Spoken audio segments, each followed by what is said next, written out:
Good morning from beautiful Denver, Colorado. My name is Devin Eckberg. I am Chief Learning Officer, Managing Director of Professional Development here at the Investments and Wealth Institute. Hope you're all doing well. Today's presentation is the Retirement Income Mindset and an overview of the RMA certification. So glad you're here with us. A couple of little housekeeping issues. There is a questions feature in your dashboard. If you have any questions or concerns, I'll be monitoring that question section. So go ahead and shoot me any questions that you might have.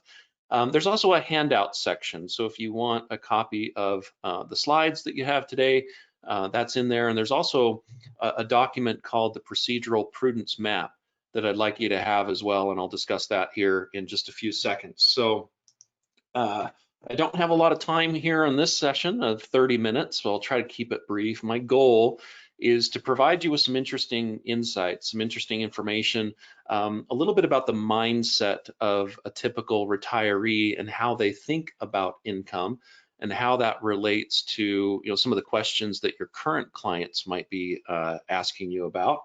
If you're not familiar with the Investments and Wealth Institute, we are a professional association, membership association. We're also an advanced education provider and a certification board. We work with university partners like Yale and the Wharton School of Business and the Chicago Booth School of Business to really try to create content that's academic but also highly practical, something that you can walk away with and use in your practice right away to deliver value for your clients. And that's really what it's all about, right? Is how do you deliver value to your clients? And particularly now, when there are so many advisors out there that provide many of the same services and products and other things like that, how do you actually differentiate yourself in this market and communicate your value to your clients? There's also kind of this, I don't know if you're aware that there's a pandemic happening right now. I'm sure you've heard about it. But there's certainly some questions that your clients are facing, particularly those that are approaching retirement in the next 5 to 10 years. And there are quite possibly some scary conversations that you might have to have with some of those clients. And so being able to deliver a solution set that's not only valuable, but in a way that your clients can understand and embrace is actually extremely valuable in this type of market. So those are the kind of things that we're going to be talking about today. If you have, again, any comments or questions or anything like that, go ahead and put them into the questions section. There's also a chat feature if you want to chat amongst yourselves. I won't be able to monitor that while I'm speaking, but please do use the questions section.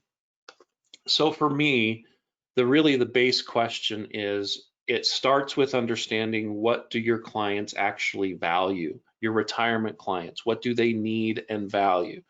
And for that, I'm going to tell you a little bit of a story back in the 16th century. So bear with me a second. I promise you I'll tie this in to something that's relevant for you today. But I want to give you a little bit of a history lesson on a product called Carroties. Raise your hand if you've heard of a Carrodie. This is actually, I would call it a retirement product. It was very popular in the 16th century in England.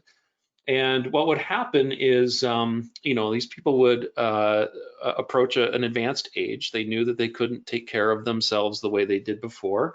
And so they would approach a monastery and they would literally bang on the door of the monastery and say, I want to live at the monastery. I want you to take care of me. And what I would like, and in this case, this is an example that we learned about from the London archives. It's a couple named Ralph and Agnes Bagshaw, 1533.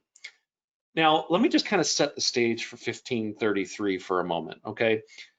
At this time, this was post the Black Plague, okay? So they weren't necessarily dealing with that big pandemic, but they were actually dealing with a pandemic of their own that was centralized geographically to the England area. It was called the sweating disease. Henry VIII was terrified of something called the sweating disease.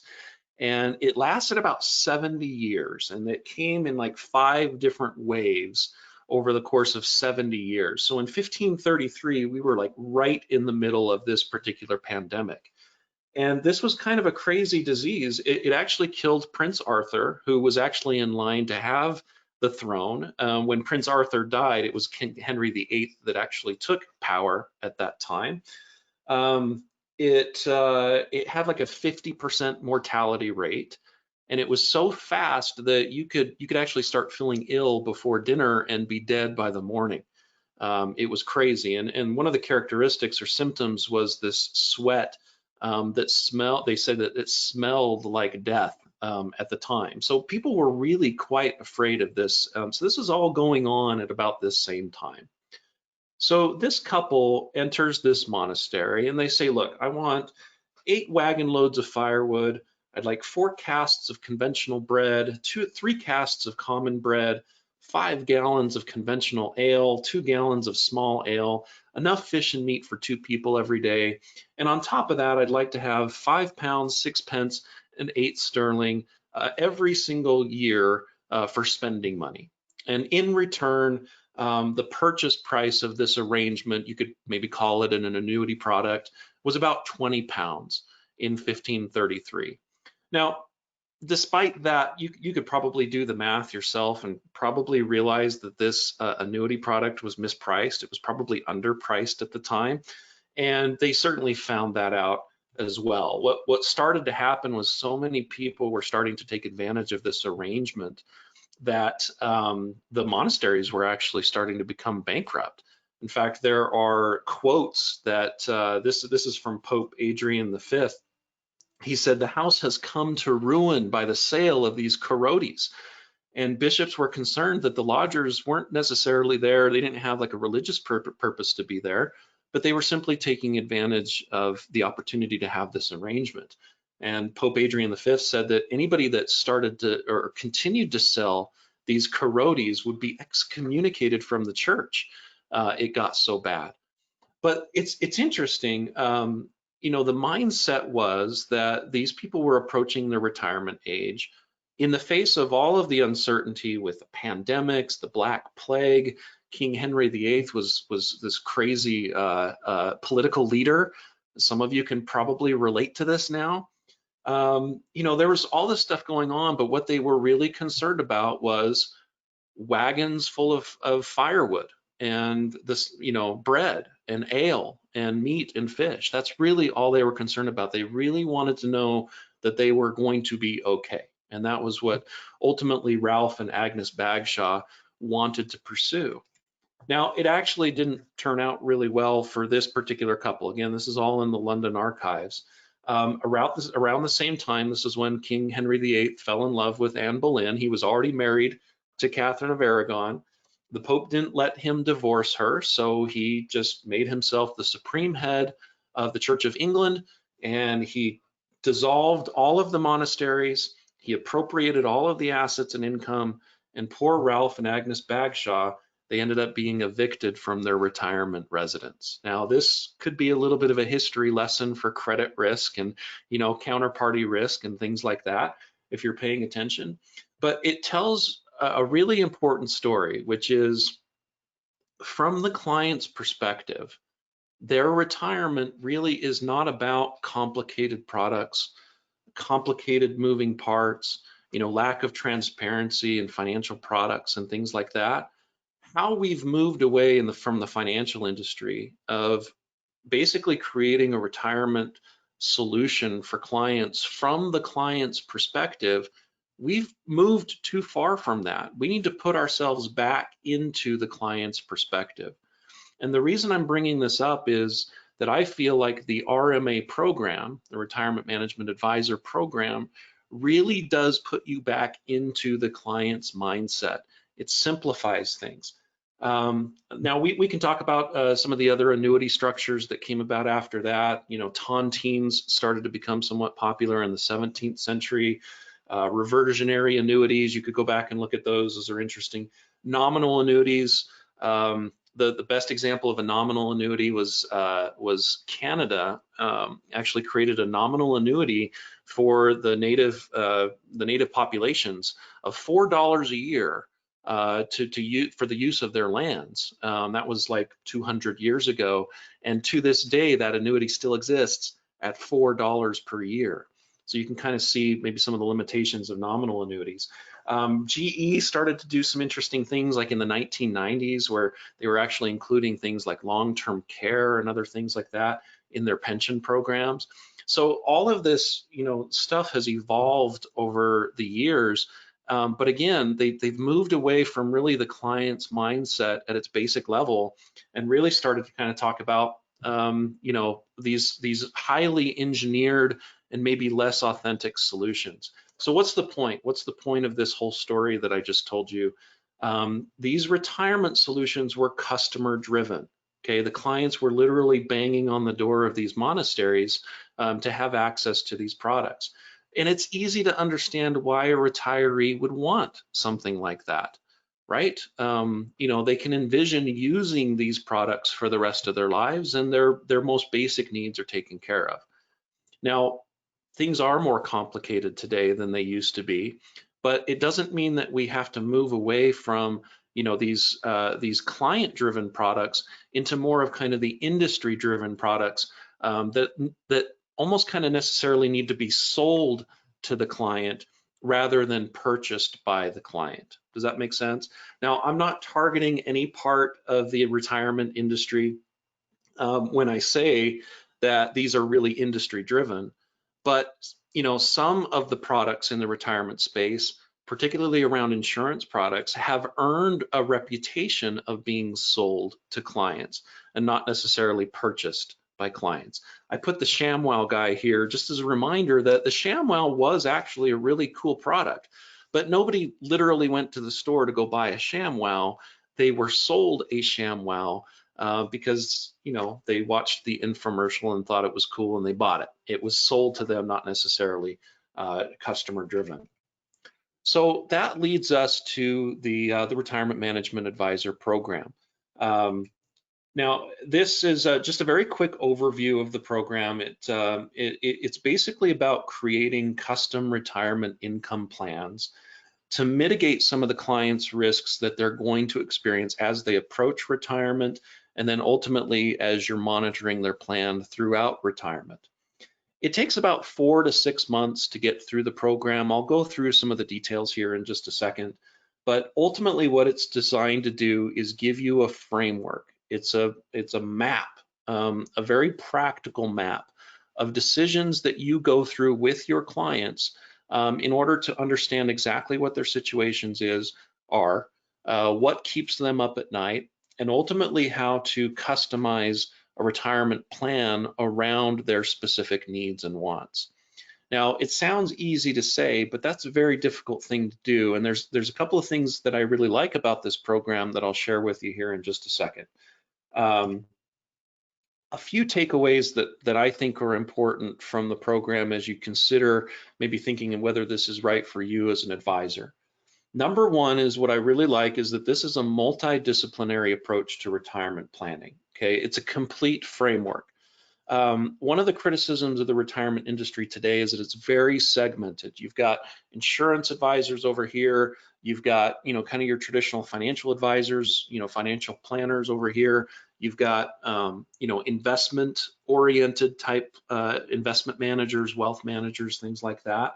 And there's lots of different schools of thought in terms of how to approach a retirement plan. This program actually adopts all of those mindsets and really, is a map in how to make the proper decision making. It doesn't matter what type of silo you operate in. This entire framework can be applicable no matter what channel you operate in or what industry affiliation you might have as an advisor. Number two, and this was kind of the whole point of that story that I mentioned, is understanding the client's retirement mindset. Okay, it's really a combination of behavioral finance, industry research, and practitioner experience, all kind of rolled up into one, and it definitely it captures the major difference of a client going from an accumulation mindset to a decumulation mindset. There's a huge difference there, and if you're not addressing that mindset change as people go into a decumulation mode, there's a very high chance that the retirement plan can fail. So it's extremely important. Number 3 is it explores strategies for custom risk assessment. Again, I'm gonna mention this here in a second because that's one of the parts of the program that I get most excited about is the methodology in terms of approaching risk. And then finally, practical tools and techniques. Like I said, this is stuff that you can take off of the shelf and incorporate into your practice right away and see immediate results. There's not a lot of fluff in this program from an academic sense, where it's like, okay, that was nice to know, but I don't know really how to understand and use this. There's not a lot in there. Everything is very practical, and you can walk away with something useful right away. And then, of course, because it's part of the Investments in Wealth Institute, we incorporate all the professional guidelines and standards from the Institute's Code of Professional Responsibility, which in my mind is an easy way to check off many of those boxes from a regulatory perspective that you may be challenged with at the moment. I mentioned from the advisor's perspective, there's a lot of, I think, benefits of becoming an RMA professional. One of the most underrated benefits is using it as a client acquisition tool. There's several members of our board that have pursued the RMA designation. These are financial advisors that have been in the business for 20, 30 years. And they just went through the program 2 or 3 years ago. And the thing that they tell me the most is that the way that the RMA positions retirement income is so effective from the client's mind that they actually use it as a client acquisition tool. Some of the language within the program resonates so much with clients that clients very well trust the planning process that they're putting in front of them, and they become clients easier, if that makes sense. It's also a retention tool. Those clients that are bought into their investment process, their retirement planning process, are stickier. In other words, they understand the process. They can explain it to their friends and family. They understand it so well that they become engaged with it, and they end up being stickier from a retention perspective. There are a few other, I think, benefits as an advisor, but I can't think of a better benefit to an advisor of having highly engaged clients.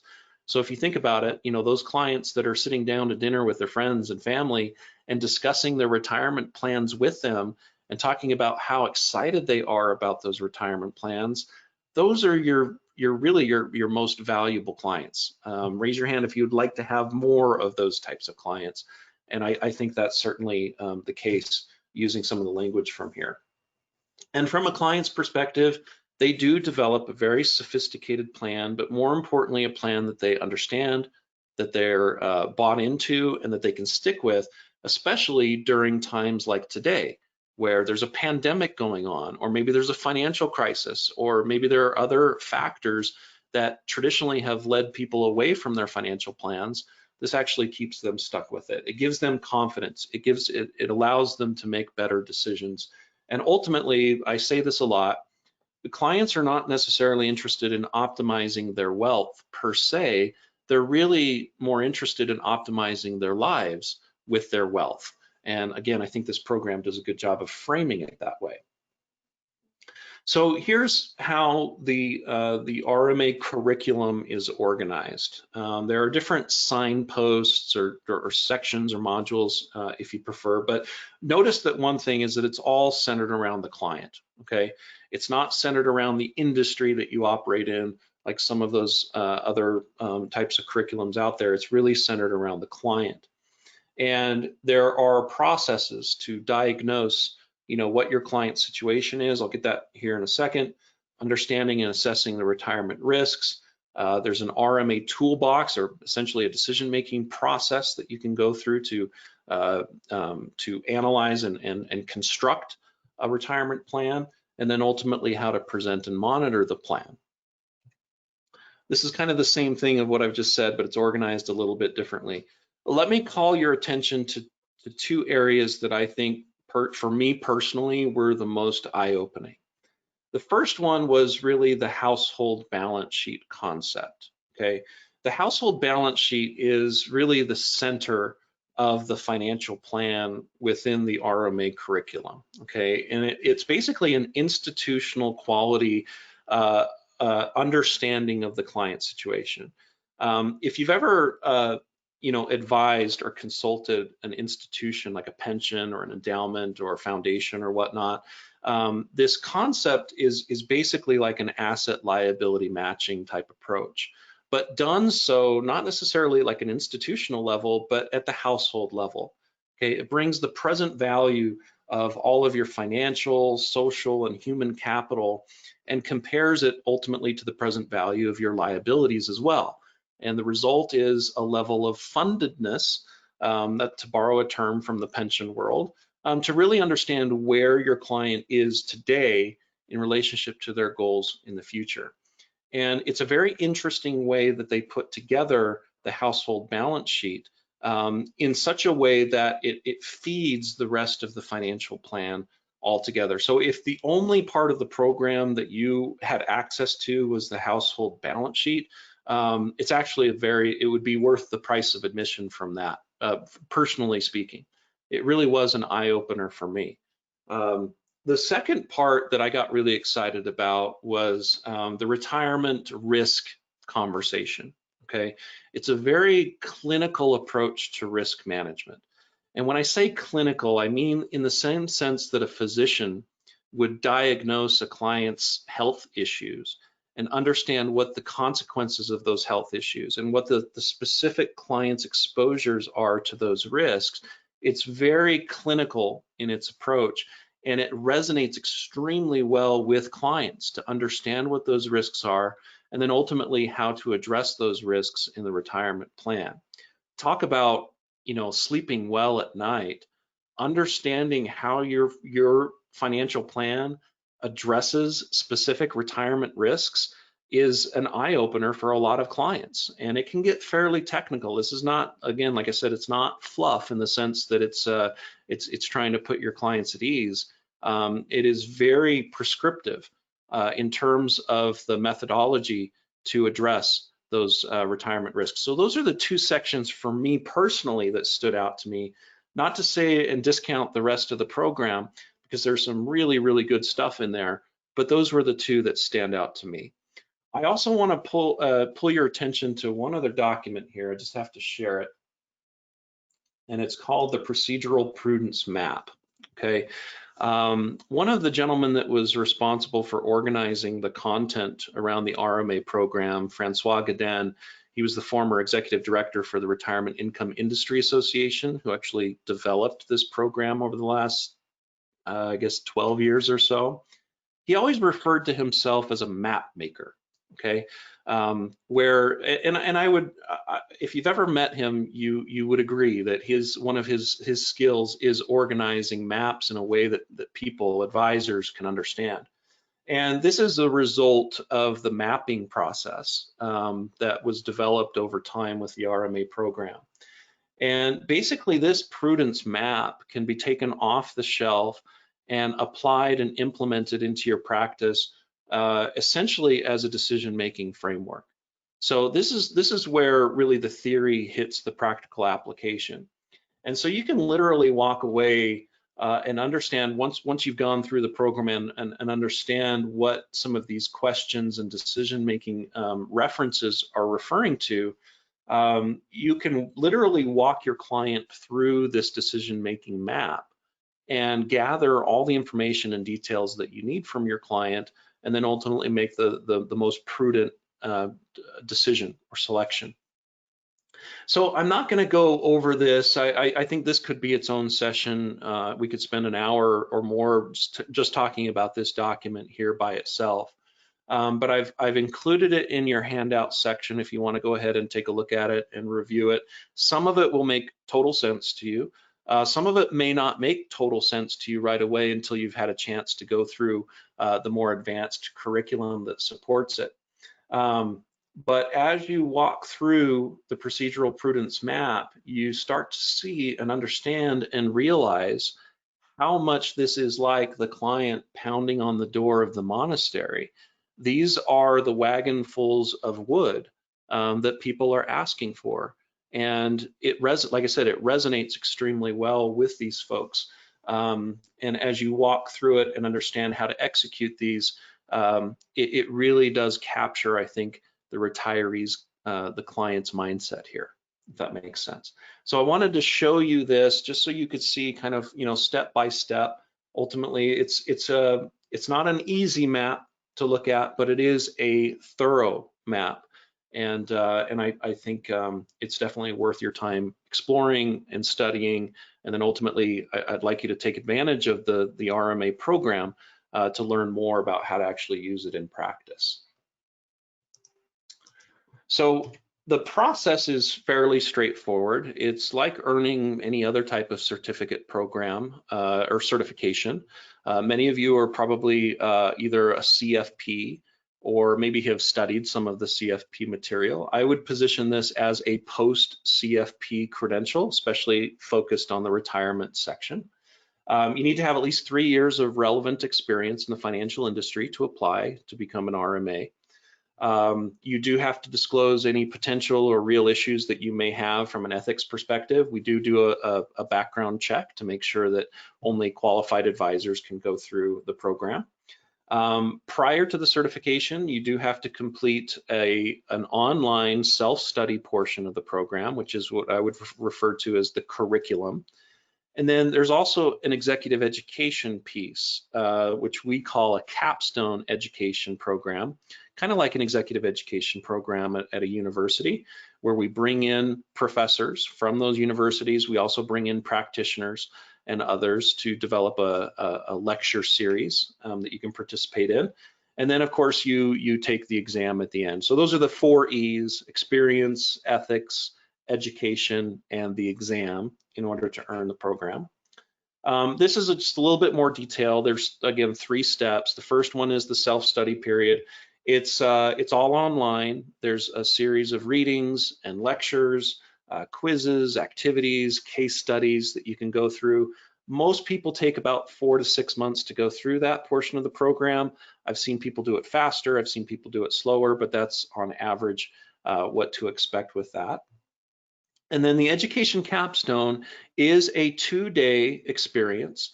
Now, we have taken that process and put it online. In the face of the pandemic and travel restrictions and venue restrictions and things like that, we have put that online, and I'll share details with you here in just a second. But again, we bring in professors, we bring in practitioners.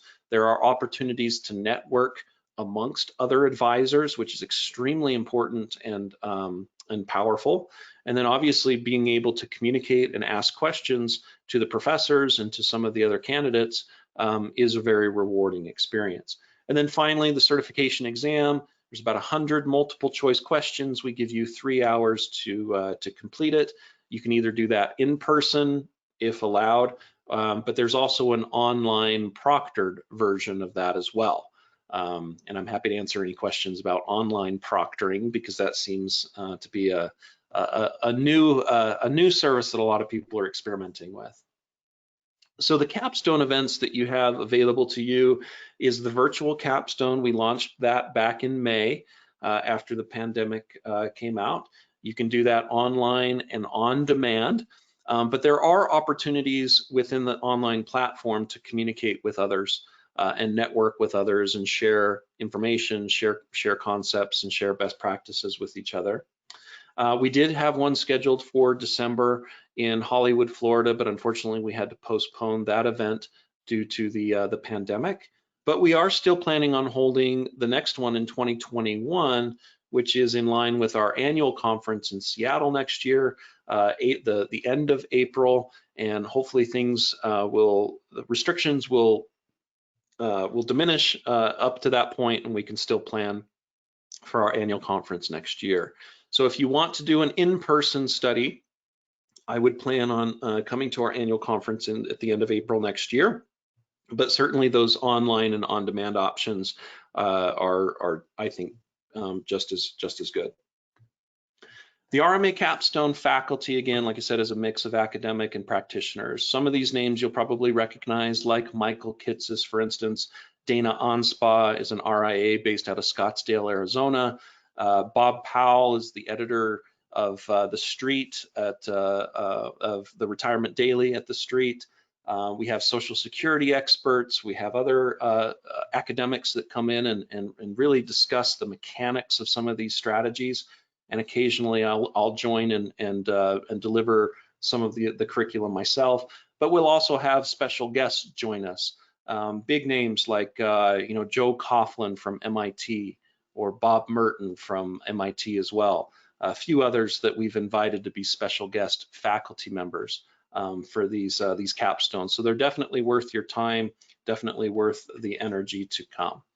So if you have questions or concerns or anything like that, if you'd like to join the RMA program, all of the information is available on our website. I would encourage you to check it out, investmentsandwealth.org/RMA.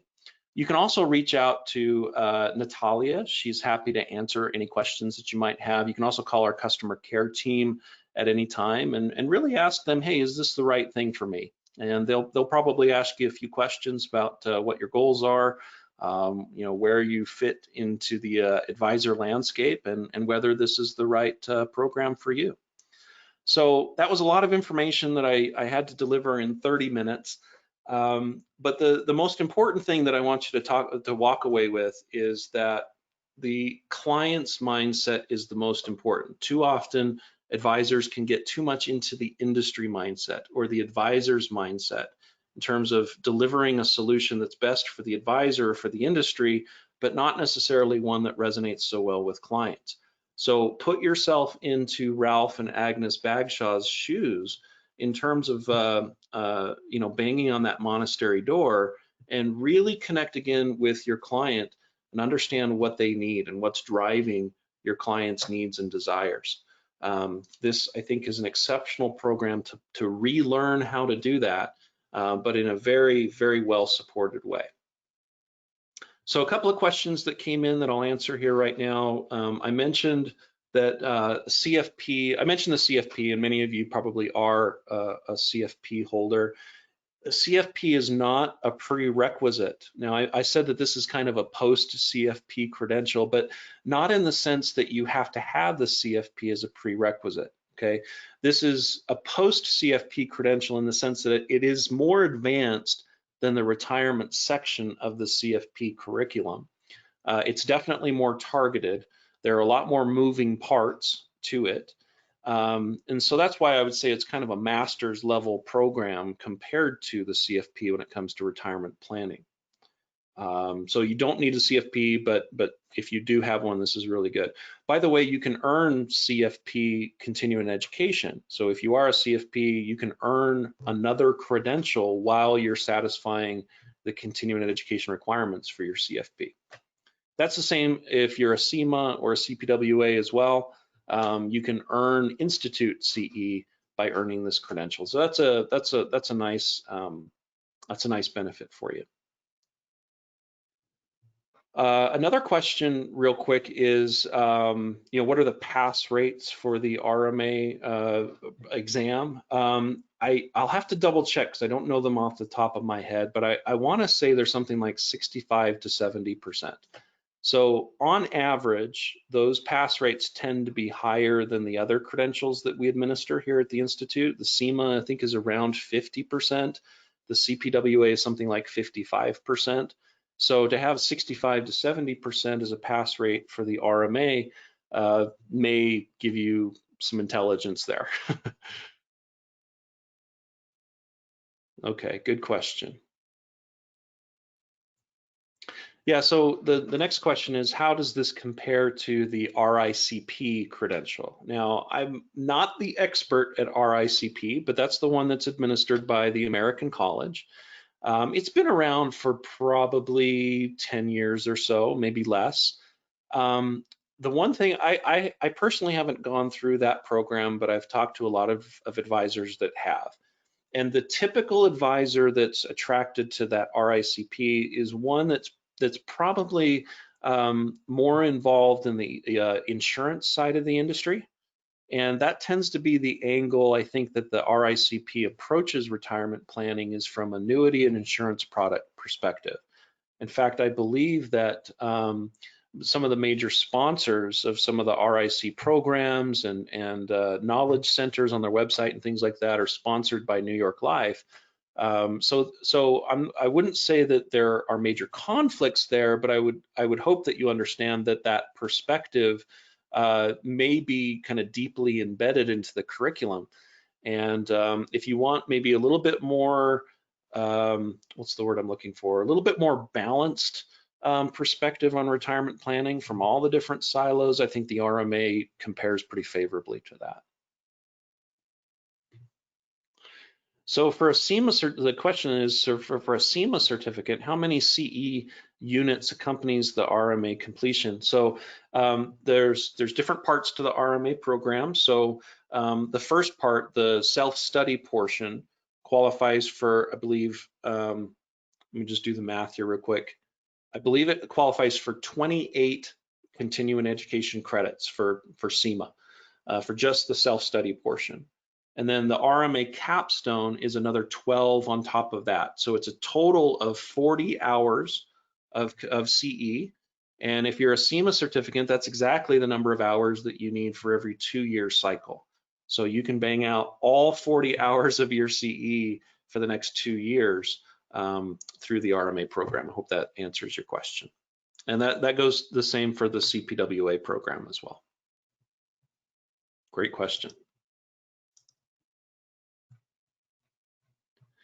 A couple of questions about cost. So if you are an a member of the Investments in Wealth Institute, whether you hold another credential or you're simply a member for other reasons, it runs about $2,500. I think it's $24.95 to be exact. It may cost more, a little bit more if you're not a member. Basically, you just have to pay for your membership in the organization and then get your membership fee of $2,500. That compares, I think, pretty favorably with what I've seen a lot of the CFP programs out there. And certainly in line, especially if you work for an organization that reimburses a lot of your education, that tends to be around the price point that most firms will reimburse for you as well. So compared to CIMA and CPWA, where the majority of that cost, sometimes it can run $5,000, $6,000, $7,000. Most of that cost goes to the university program that you're affiliated with, like a Yale or Chicago. That's not true for RMA. The price point is a little bit lower at the $2,500. Worth every penny in my opinion. So the next question: how difficult is the exam? I guess it depends on the work that you do in advance, right? I've taken some challenging exams. I've taken the CFA exams. I've taken the CPWA, the CIMA. I have not taken the RMA exam, but I was responsible for some of the development of it. I would say it's on par with the level of difficulty that you would expect from a certification like this. So you're going to have to put your helmet on and do some of the study. So so you won't be able to kind of breeze through it if that's what you're asking. But I would say that if you do what we ask you to do, which is to go through the self-study curriculum, kind of take it seriously, put in the 3 or 4 hours a week, that we would recommend over that period of time. If you are looking at it from the mindset of how to incorporate it with your practice, in other words, you're taking this curriculum, you're applying it to your client situations and trying to figure out how to actually use it for your clients to kind of get those concepts to stick in your brain a little bit easier, I don't think you should have any problem passing the exam. At least that would be my approach for sure. Okay, great questions.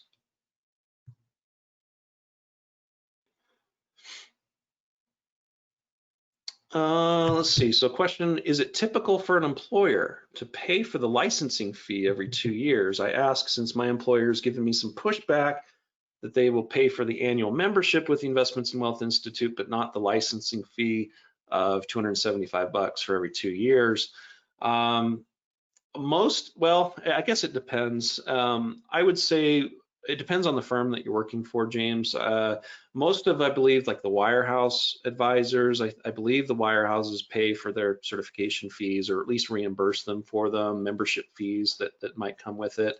If you work with an RIA, for instance, they tend to be a little bit more strict when it comes to that sort of thing, but I've seen a lot. The trend is moving in that direction from employers to really understand the value of being a member of an association like this, and then ultimately, becoming certified. So they see the value in their advisors earning these advanced credentials, and then ultimately encourage them to pursue them and keep them because it adds value to that team. That seems to be the trend that I'm seeing is the teaming strategy, where one member of the team has an investment management credential, the other member of the team maybe has more of a wealth management credential, and then maybe there's a retirement specialist that has a retirement credential, and that team ultimately has that expertise to handle pretty much any scenario that's out there. That I would expect that trend to continue. And maybe that's a way, James, of convincing your employer that it's worth the, very minimal cost, $275 for 2 years. That's pennies. That's not a lot for the expertise that you'll bring back to the firm in that regard. So that's the best advice I can give you. Okay, very good. Well, I'm out of time. I've gone over my time. I appreciate all of your questions. I appreciate your interest as well. Thank you very much for joining us here. I hope everyone is well and safe. If you have any questions as well, you can reach out to me. My information is available on the website, or you can connect with me through LinkedIn, and I'm happy to answer any specific questions that you have about your own situation and see if this program's right for you. So thanks again for your time. I'm going to go ahead and close out, and I hope you have a great rest of your day. Thanks so much.